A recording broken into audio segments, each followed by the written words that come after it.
Entremos ahora a ver a los RANS o efectos secundarios o a la toxicidad. Todos los medicamentos son capaces de provocar efectos secundarios. Estos a veces pueden ser molestos o también pueden ser beneficiosos, pero a dosis comunes, como por ejemplo tenemos al paracetamol, a la aspirina, ibuprofeno, diclofenaco y a la amoxicilina. En el caso del paracetamol, esta puede producir erupciones cutáneas, necrosis tubular, necrosis renal y coma hipoglucémico. En cambio, la aspirina puede producir náuseas, vómitos, diarrea, gastritis y rash cutáneo. El ibuprofeno igualmente puede producir náusea, vómito, diarrea, epistralgia, cólico abdominal, rash y baja de apetito. Este último es uno de los efectos más notorios del ibuprofeno. Después tenemos al diclofenaco que también produce náuseas, vómito, diarrea, dolor epigástrico, úlcera, colitis, cefalea y también rash cutáneo. Y la amoxicilina que también produce náusea, vómito, diarrea, cansancio, rash y también urticaria. Aquí hay algo común, casi la mayoría de medicamentos, ¿no?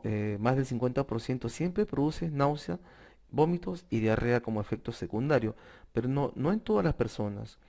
Estos síntomas de la náusea, vómito, diarrea es originado como mecanismo de defensa de nuestro organismo ante una sustancia extraña. Estos, aunque sean medicamentos para nuestro organismo, es una sustancia extraña.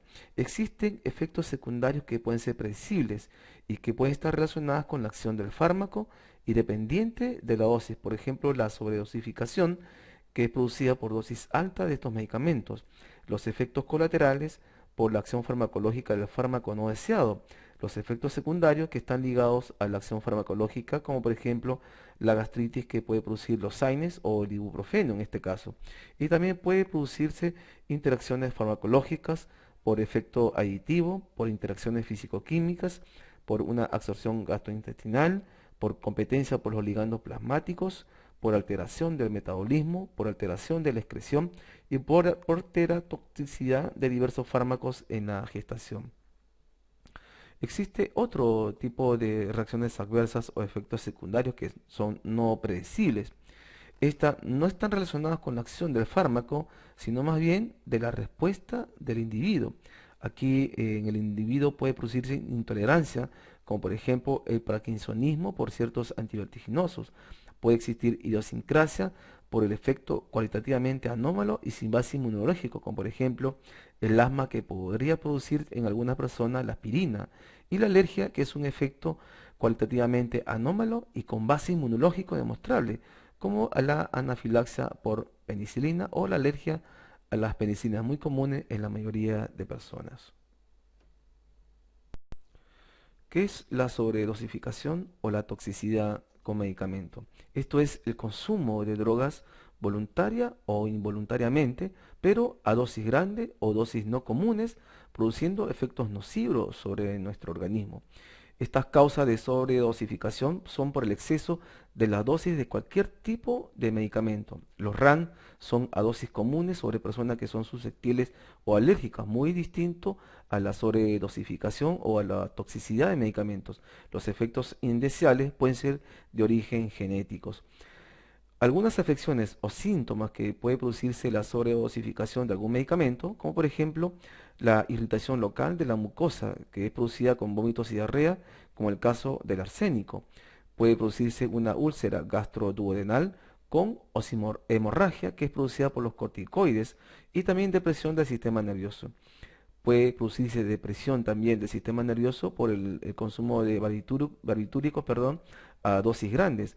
Puede producirse coma, depresión respiratoria, muerte, arritmia por glucósido de la digital y también puede producirse depresión de las funciones medulares óseas, como por ejemplo el cloranfenicol. Por eso que muchas veces no debería darse cloranfenicol en niños como primera medida en cierto tipo de antibióticos, ¿no? Para el sistema digestivo, en fin. También puede producirse nefrotoxicidad por el consumo de mercurio y también de bismuto a grandes dosis. La alergia a los medicamentos. La alergia es una hipersensibilidad a una particular sustancia que si se inhala, se ingiere o se toca puede producir unos síntomas característicos. La sustancia a la que es alérgico se denomina alergeno. Los síntomas provocados son definidos como reacciones alérgicas y cuando un alergeno penetra en el organismo de un sujeto alérgico, el sistema inmunitario de este puede responder produciendo una gran cantidad de anticuerpos llamado IgE o inmunoglobulina E. La sucesiva exposición al mismo alergeno producirá la liberación de mediadores químicos, que en particular se denomina la histamina, que producirán los síntomas típicos de la reacción alérgica. Es decir, que la histamina es la responsable, ¿no?, del estornudo o de la tos, ¿no?, o de la irritación de las vías respiratorias en el organismo o en la persona. ¿Cuáles son los componentes de la reacción alérgica?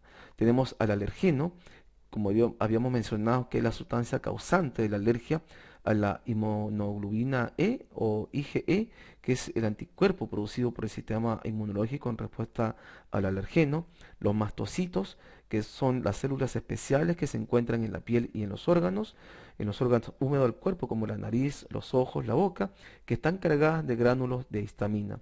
Y por último tenemos a la histamina, que es la sustancia que se libera en el proceso alérgico y que es responsable de los síntomas de la alergia, es decir, del estornudo, ¿no?, y en algunas personas de la tos. Bueno, aquí tenemos en forma más clara, ¿no?, el mecanismo de la alergia. Aquí, por ejemplo, ustedes ven el responsable de todo este mecanismo es el alergeno, donde en la secuencia del proceso alérgico se libera la inmunoglobulina E y los mastocitos reaccionan con la liberación de la histamina, los leucotrienos, prostaglandinas y las citoquinas, que son los responsables del asma, de la rinitis, del eczema, del estornudo o de la tos en las personas que están pasando por un proceso alérgico. Fases del proceso alérgico. ¿Cómo se produce el proceso alérgico? Aquí vamos a ver el proceso alérgico pero por etapas. En la primera fase, que es sin síntomas, aquí existe exposición al alergeno, hay una sobrereacción del cuerpo por la producción de anticuerpos y los anticuerpos atacan a los mastocitos que se preparan esperando exposiciones posteriores al alergeno. Puede ser esta por semanas, por meses, inclusive hasta por años. En la segunda fase, que es ya una reacción con síntomas, se realiza por las exposiciones sucesivas al alergeno. El alergeno hace reaccionar a los mastocitos y los mastocitos liberan recién la histamina, responsable de todos los síntomas del proceso alérgico. ¿Cuáles son las causas de la alergia? Aquí tenemos, por ejemplo, como alergenos al polen, a los hongos, a las picaduras de insectos, a algunos medicamentos, a los ácaros del polvo, a los animales domésticos y también a algunos alimentos. Esto vendría a ser, ¿no?, los causantes del proceso alérgico. Bueno, y aquí le presentamos un cuadro con unas patologías, el órgano afectado y los síntomas. Por ejemplo, en los ojos, producido por la conjuntivitis alérgica, produce lagrimeo y picor. En la nariz, producto de la rinitis, puede producirse secreción nasal, picor, estornudo y congestión nasal. En la piel, producto de la urticaria o dermatitis, puede producir, picor, enrojecimiento, edema y eritema. En los bronquios, el asma bronquial, puede producirse tos, pitos o ahogos. Y en todo el organismo puede producirse, ¿no?, por efecto de una anafilaxia, el picor, dificultad respiratoria, enrojecimiento y también mareo. Esto como una muestra de las patologías, los órganos afectados y los síntomas que puede producirse por estos cuadros alérgicos. Aquí, por ejemplo, le presentamos un cuadro estratégico terapéutico en los procesos alérgicos, con un mecanismo y un tratamiento. Por ejemplo, los que son originados por los alergenos, el tratamiento será evitar al alergeno. Las que son originados por síntesis de inmunoglobulina E, el tratamiento son las vacunas anti-IgE. Por degranulación del mastocito, el tratamiento será la estabilización de ese mastocito. Los originados por los mediadores inflamatorios, el tratamiento son los antagonistas anti-H1, anti-LTS, que es lo más común. Y los que son provocados por las rinitis alérgicas, el asma, el eczema, las alergias alimentarias, el tratamiento serán los antiinflamatorios y los corticoides. Esto es un cuadro estratégico terapéutico en los procesos alérgicos. La alergia a medicamentos. En ocasiones, algunos fármacos pueden provocar reacciones alérgicas en algunas personas, no en todas. Alrededor del 5% de la población puede sufrir este tipo de alergia.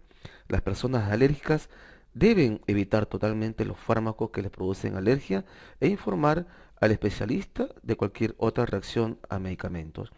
¿Qué medicamentos producen este tipo de alergias? Tenemos, por ejemplo, a los antibióticos, a los analgésicos como los AINES, a los anestésicos, a los relajantes musculares, a las vitaminas y comúnmente a la penicilina.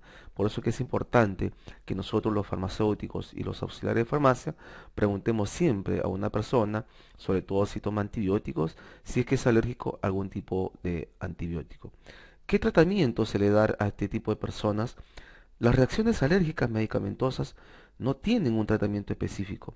La única terapéutica posible, una vez diagnosticada, es evitar la administración del medicamento en cuestión y del resto de fármacos de su misma familia. Por ejemplo, a los que son alérgicos a la penicilina, deberíamos de tratar de evitar también darle la cloxacilina.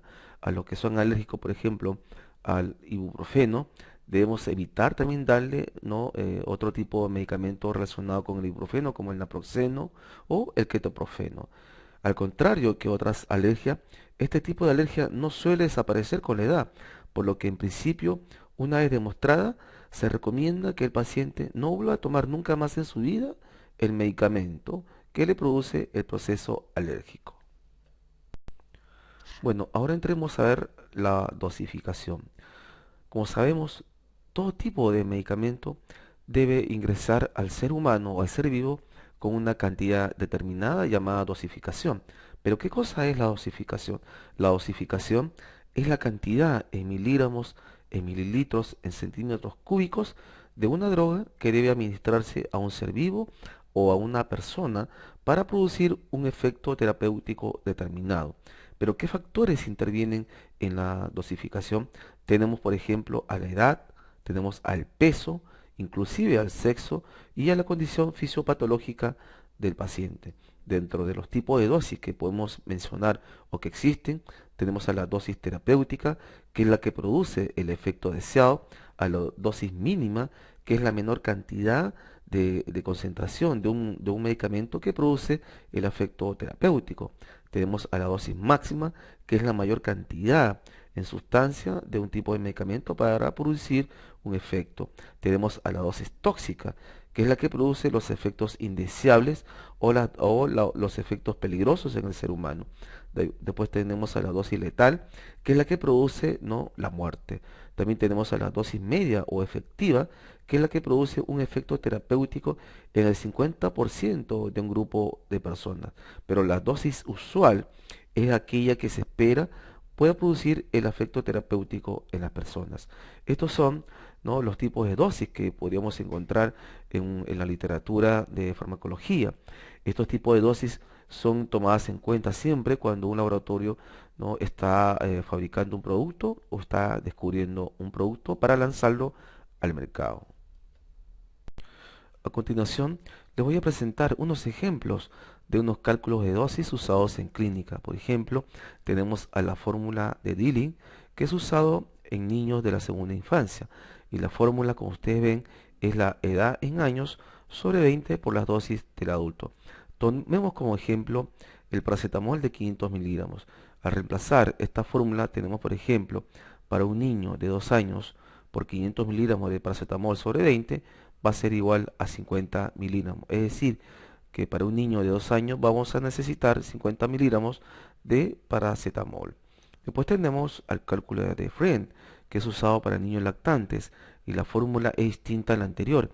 En vez de años, aquí son en meses sobre 150 por la dosis del adulto. Si reemplazamos esta fórmula en el mismo paracetamol de 500 miligramos, tenemos que para un niño de 4 meses por 500 miligramos de paracetamol sobre 150, el resultado va a ser 13,33 miligramos de paracetamol para un niño de 4 meses. Después tenemos al cálculo de Clark, que es el criterio más seguro. Aquí, en vez de tomar en cuenta los años y los meses, tomamos en cuenta solamente los kilogramos de una persona o de un niño, etcétera, que queramos calcular, ¿no?, en relación a la dosis, por ejemplo, de paracetamol, ¿no? Al reemplazar la fórmula tenemos que para una persona que pesa 20 kilogramos por 500 sobre 70, la dosis va a ser 142 miligramos de paracetamol. Después tenemos a la dosis o el cálculo de dosis de Chilkey, que es usado según la superficie corporal de las personas. Por ejemplo, aquí el cálculo es en metros cuadrados sobre 1,7, perdón, por las dosis del adulto. Si, por ejemplo, una persona mide un metro cuadrado de superficie por 500 miligramos sobre 1,7, el cálculo va a ser de 294 miligramos de paracetamol para una persona que mide de superficie un metro cuadrado. Estos son los tipos de cálculo de dosis usados en hospitales y en clínicas, ¿no? Para calcular las dosis de cierto tipo de personas según la edad, según el peso y según la superficie.